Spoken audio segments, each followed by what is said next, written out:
గాంధీ గారు బొత్స సత్యనారాయణ గారి వ్యాఖ్యల మీద మీరు వెళ్ళి కేసు పెట్టారు ఆయన మీద. అసలు ఎందుకు పెట్టాల్సి వచ్చింది, ఏంటి అంటారు అసలు? గతంలో అందరికీ నమస్కారం. ఇప్పుడు గతంలో ఆయన ప్రభుత్వం ఉంది. ఆనాడు మరి బొత్స సత్యనారాయణ గారు ఇది శ్మశానం అన్నాడు. మరి అట్నే తమ్మినే చేతారా ఇది ఒక ఎడారి అన్నారు. ఆ రోజు ఏమన్నా కానీ మేము ఏమి మాట్లాడకుండా సైలెంట్గానే ఉన్నాం. మరి ఎక్కడైనా సరే జగన్మోహన్ రెడ్డి గారిది ఒక ఫ్లెక్సీ అయినా చించాం. మేము ఎంతో శాంతియుతంగా మేము చేసుకున్నాం. దానికి తగ్గట్టు మాకు రాజధాని నిలబడింది. నిలబడ్డాక కూడా ఇవాళ ఆయన నిన్న శాసనమండలిలో కూడా నేను అన్నాను, దానికే కట్టుబడి ఉన్నాను నేను అని మళ్ళీ బయటకు వచ్చి కూడా ప్రెస్ మీట్ పెట్టి ఆయన ఇష్టానుసారం మాట్లాడుతుంటే, శ్మశానం అంటే ఏంది? ఇది దేవతల రాజధాని. ఇది దేవతల రాజధాని. ఆయన శ్మశానం పదే పదే మాట్లాడేదట. ఇప్పుడు కూడా నేను దానికే కట్టుబడి ఉన్నానంటాడు. అసలు మనిషిని ఆయన మరి పెట్టకేం చేస్తాం మేము. అందుకని చెప్పి నేను పద్దాకులు ఎందుకు ఈయనతోటి అంటే మమ్మల్ని శ్మశానంలో అంటే మేము ఒక ప్రేతాత్మలమా శ్మశానంలో ఉండటానికి?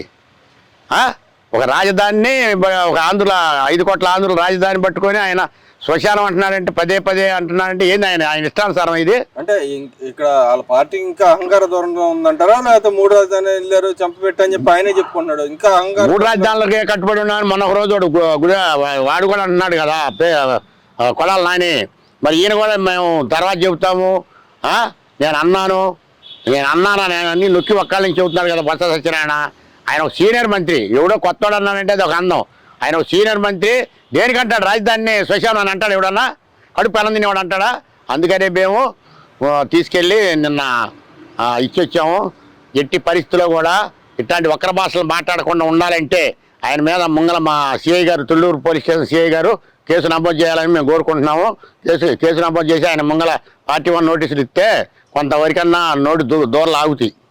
అంటే ఇక్కడ ఆయన మీద మీరు తదుపరి ఇప్పుడు గవర్నమెంట్ ఏమైనా చర్యలు తీసుకోమని కోరుతారా, లేకపోతే విత్డ్రా చేసుకోమని అడుగుతారా? విత్డ్రా అనే ప్రశ్నే లేదు. గవర్నమెంట్ చర్యలు తీసుకోమని నిన్న కూడా చెప్పాము మేము లోకేష్ బాబు గారిను, చంద్రబాబు నాయుడుకి. మీరు చర్యలు తీసుకోవాలి, లేకపోతే ఈ నోటి దోల వాళ్ళు ఇంతే మాట్లాడుతూ ఉంటారు. మేమంతా ఇదే మా ఆత్మాభిమానం మీద దెబ్బ కొడుతున్నారు. ఇది మరి ఆంధ్ర రాజధాని, ప్రజా రాజధాని.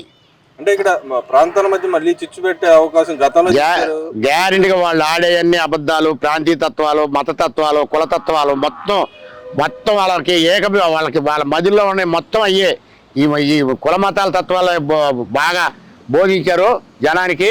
దాని మీద ఇప్పుడు తగాదాలు పెట్టి మళ్ళీ తందనాలు చూడాలి. అదిగో ఎలక్షన్లు వస్తున్నాయి, నేను ముఖ్యమంత్రిని అవుతున్నాను, ఇదిగో రేపు జమిలీ వస్తున్నాయి, నేను ముఖ్యమంత్రిని అవుతాను, ఇదే తందనాల్లో ఉన్నారు. కానీ ఒక్కడైనా సరే సరిగా సావధానంగా ఇది సభ, ఇది మన ప్రజాప్రతినిధి ఆలోచన ఒక్కడికన్నా ఉందా? లేదు. కాబట్టి మేము ఆ బొత్స సత్యనారాయణ మీద కేసు పెట్టాం.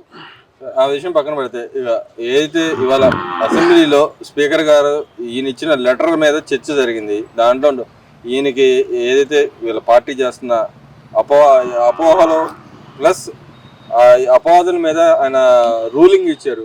ఏదైతే వీళ్ళు అబద్ధాలు చెప్తున్నారో దానికి తగ్గట్టుగా ఆయన కౌంటర్గా మాట్లాడే దాన్ని ఎలా చూస్తారు? ఎలా చూసేది ఏంటంటే, ఇప్పుడు పాలకపక్షం ఉంది. మరి ఇలా ఆ రోజు పాలకపక్షం, ఇలా అధికార పక్షం అయింది, ప్రతిపక్షం అయింది. ప్రతిపక్షమైనా కానీ ప్రతిపక్ష హోదా కూడా లేదు ఆయనకి. లేకపోయినా కానీ ఆయన ఇష్టానుసారం మాట్లాడుతుంటే మరి ఈ అధికార పక్షం వాళ్ళు ఏం చేస్తున్నారు? ఈ లోకేష్ బాబు గారు కానీ వీళ్ళు కానీ ఏం మాట్లాడతలేదు. మరి అసలు ఆ బొత్స సత్యనారాయణ అనేవాడు ఎన్నిసార్లు మాట్లాడుతున్నాడు. మరి అది ఆయన రాసిచ్చే ఆయన జగన్మోహన్ రెడ్డి దగ్గర నుంచి ఏ చెప్తే అయ్యే కదా వీళ్ళు చదివేది. ఇప్పుడు పోసార కృష్ణమురళి వాళ్ళందరూ చెప్తున్నారు. ఇక పోసార కృష్ణమురళి చెప్తున్నాడు ఇక పబ్లిక్గా. సజ్జల రామకృష్ణారెడ్డి రాసిస్తే మేము చదివామని చెప్తున్నాడు కదా. ఇంకా సిగ్గు లేకుండా ఎగ్గు లేకుండా వాళ్ళు ఎంత ఇష్టాధారం మాట్లాడితే ఏమనుకోని వాళ్ళు.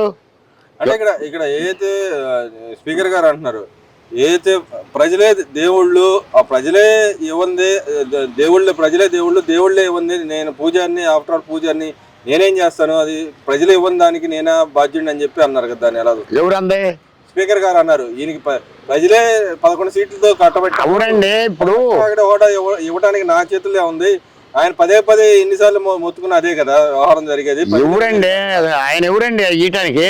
స్పీకర్ గారు ఎవరు? ఆయన జేబులోదే ఏంది ఆయన ఇయటానికి? లేకపోతే ముఖ్యమంత్రి గారు జేబులోదా ఇయటానికి? కాదు కదా. ప్రజలు ఇవ్వాలి ఆ ప్రతిపక్ష హోదా అనేది. మరి ప్రజలు తిరస్కరించారు ఆయన్ని, జగన్మోహన్ రెడ్డిని. అసలు సింగిల్ డిజిట్ వస్తుంది అనుకున్నాం మేము. అట్లాంటిది డబుల్ డిజిట్లో పడ్డాడు. పడ్డందుకు ఆయన మరి హైకోర్టుకి వెళ్ళాడుగా.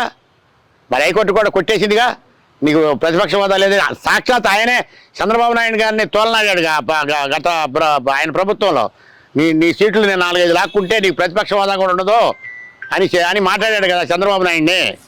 మరి ఆ రోజు ఏమైంది? అది ఈయనకు వర్తిస్తుందా? ఒక చంద్రబాబు తెలుగుదేశం పార్టీకి వర్తించింది అది. అంటే దానికి కూడా ఆయన చెప్తా ఉన్నాడు, గతంలో నేనే వాళ్ళు 10 మంది బయటకు వస్తాను, నేనే అప్పాను ప్రతిపక్షం అక్కడ హోదా నేనే ఇప్పించాను, నేను ఇస్తేనే ఉంది ఆయనకి అని చెప్పన్నాడు. ఏది ఆయన ఇప్పించేది? దద్దమ్మ మాటలు అవన్నీ, అబద్ధాల వాళ్ళు మాట్లాడేవన్నీ, బూటకం మాటలు, కళ్ళబల్లి మాటలు, అదిగో నానపులి ఇదిగో నానపులి అన్నట్టు మాటలు మాట్లాడుతున్నారు వాళ్ళు. అంతే తప్ప వైసీపీ వాళ్ళు వాళ్ళ పార్టీ కూడా ఉండదు, ఆ పార్టీ మనుగడలో కూడా లేదు, వాళ్ళ పార్టీలో ఎవడు ఉండడు, మొత్తం అయిపోయింది. ఇప్పుడు ఈ బొత్స సత్యనారాయణ వాక్యాల కన్నా ఈ జగన్మోహన్ రెడ్డి వాక్యాలకి ఎవరు ఆ పార్టీలో ఉండే పరిస్థితి కూడా లేదు. రాబో రోజుల్లో ఇప్పుడు మన ఈ ఎమ్మెల్సీ ఎలక్షన్లకు పోటీ పెట్టాడా? ఎందుకు పెట్టలా? డిపాజిట్ కూడా రావని ఆయన తెలుసు కాబట్టి పెట్టలేదు. ఇంక అంతే, ఆయన పార్టీ పతనం అయిపోయింది అంతే. ఇంక దాంట్లో ఏం అనుమానం, ఎట్టి పరిస్థితిలో అనుమానం లేదు. అంటే ఇక్కడ నిన్న ఏదైతే ఎమ్మెల్సీలు గెలిచారు, 3 ఎమ్మెల్సీలు టీడీపీ పార్టీ చెందిన వాళ్ళు అని చెప్పి నిన్న గెలిచిన ఆయన కూడా ఉత్తరాంధ్ర ఆయన కూడా వచ్చి కలిశాడు. ఇది ఒక రెఫరెండం నాకు చూడొచ్చుంటారు ఈ 9 నెలల పరిపాలన మీద. ఏమండే చంద్రబాబు నాయుడు గారు ఏం కాదులే, చంద్రబాబు నాయుడు గారు నెంబర్ 1 అదిగా ఇది సీఎం. ఎందుకంటే ఆయనకి పాలనా దక్షత తెలుసు ఆయనకి. ఈ రాష్ట్రాన్ని ఎట్ట పరిపాలించాలనేది ఆయన దగ్గర కొన్ని ఇవి ఉన్నాయి. కాబట్టి చంద్రబాబు నాయుడు గారినే కోరుకుంటారు. కానీ జగన్మోహన్ రెడ్డి ఇలా కింద ఓటర్ కూడా కార్యకర్త కూడా జగన్మోహన్ రెడ్డి కావాలని కోరుకునే వాళ్ళు ఎవరు లేరు. కాకపోతే కొంతమంది ఉంటారు. ఇప్పుడు మంచి అమ్మడు చెడు ఉంటుంది, చెడు అమ్మడు మంచి ఉంటుందని ఆయన మనుషులు కూడా కొంతమంది ఉంటారు. దానికోసం 40% ఓటింగ్ అన్నాడుగా. ఇప్పుడు 20% కూడా 10% కూడా ఉండదు. ఇప్పుడు 11 రిజాల్వ్ అయిపోతే 11 ఎమ్మెల్యే సీట్లు 11లో ఒకటో రెండో వస్తాయి ఆయనకి. అంతే బై ఎలక్షన్లు పెడితే. అసలు జగన్మోహన్ రెడ్డి అనేవాడికి ఒక్క సీటు కూడా లేదండి ఆంధ్ర రాష్ట్రంలో. 40% ఆయన కాదు పెట్టుకోమని. అలా ఏ సీటు పెట్టుకుంటారు? ఆయన ఎంచుకోమను, అలాంటి సీటు ఎలక్షన్ పెట్టుకోమను, ఆయన్నే ఎంచుకోమను. ఫస్ట్ ఆయన పులివెందులు ఎంచుకోమను. ఆ పులివెందులు మా రాజశేఖర రెడ్డి గారు ఉన్నంత కాలం పులివెందులు ఎవరికి బాగాలేదు కదా, ఇప్పుడు కూడా బాగాలేదు. ఈయన మన కూడా పులివెందులోనే గెలిచారు తక్కువ మెజార్టీ తోటి. మరి రేపు పులివెందుల్లో పెట్టుకోమని ఆయన దమ్ముంటే, ఆయన దగ్గర దమ్ముంటే నేనే వేస్తా ఆయన మీద, కాంగ్రెస్ తరఫున వేస్తా నేను. అంటే పదే చెబుతా ఉన్నాడు. నేను అధికార పక్షంలో వాళ్ళు ఉన్నారు, వాళ్ళందరూ మాట్లాడకుండా అపోజిషన్ వాళ్ళు ప్రజాపక్షం వాళ్ళే ఉంటారా, నేను అపోజిషన్ గా లీడర్ గా ఉండాల్సిందని చెప్పి. అపోజిషన్ లీడర్ ఆయన కట్టిస్తారండి. ఆయన బలమేది, ఎమ్మెల్యేలు బలమేది. ఇంకా పదే ఎందుకని అదే పట్టుకుని ఏలాడుతున్నాడు. ఆయనకి కావాల్సింది అధికారం, ఒక్కటే ఆయన కావాల్సింది. ఎవడు ఈ రాష్ట్రం ఏమైపోయినా ఆయనకు ఇబ్బంది లేదు. ఆయన ఎమ్మడి పోయేవాళ్ళు పిచ్చి నా కొడుకులు అయితే జగన్మోహన్ రెడ్డి ఎమ్మడి పోతారండి. కడుపు కన్నం తినేవాడు దేవుడు బాడు. వాడి భాష వాడి పరిజ్ఞానం అన్ని తెలిసినవాడు. అస్సలు ఎవ్వరూ ఆయన దగ్గరకు పోయి ఇక్కడ అయితే 3,22,000 కోట్లు అనౌన్స్ చేసిన బడ్జెట్ లో కూడా కేటాయింపులు సరిగ్గా లేవు. సూపర్ 7 పథకాలు ఇచ్చే దాఖలాలే లేవు. ఇటుపక్క అమరావతికి సంబంధించిన అంశంలో కూడా అప్పులు తెచ్చి కట్టే రాజధాని కానీ ఇక్కడే దానికి కేటాయింపులు జరగలేదని అంటున్నాడుగా. ఏం తెలుసండి ఆయనకి? అసలు ఆయనకి పరిపాలన విధానం తెలుసా? ఈయన 3 సార్లు ముఖ్యమంత్రి చేసి 4వసారి ముఖ్యమంత్రి ఉమ్మడి రాష్ట్రంలో చేశాడు. ఇలా విభజిత రాష్ట్రంలో 2వసారి చేస్తున్నాడు. ఈయన కన్ను జగన్మోహన్ రెడ్డి ఒక పిల్ల బచ్చాగాడండి చెప్పాలంటే. పరిపాలన దక్షత తెలియనోడు, పరిపాలన విధానం తెలియనోడు, అసలు రాజ్యాంగం అంటే తెలియనోడు, చట్టం అంటే తెలియనోడు, కోర్టులు అంటే తెలియనోడు. ఆయన ఏం చేస్తాడండి? ఇది ఆయన వల్ల కాని పని. చంద్రబాబు నాయుడు గారికి అన్ని విధానాలు తెలుసు, ఎవరితో ఎట మాట్లాడాలో తెలుసు. అసలు ఈ జగన్మోహన్ రెడ్డి అనేవాడు జీతగాడితో మాట మాట్లాడతాడు, కలెక్టర్ తోటి అదే మాట మాట్లాడతాడు. పోలీసులు అన్ని బరడదాకా పోలీసులు అడ్డ పెట్టుకొని పెట్టడానికి కేసు, దాని మీద 34 కేసులు పెట్టించారు. పెట్టడానికి కేసులు అని అందరి మీద పెట్టించి కేసులకు అలవాటు చేసిందే జగన్మోహన్ రెడ్డి. అంటే పదే ఎందుకు అలా దాడి చేస్తున్నాడు అంటాడు.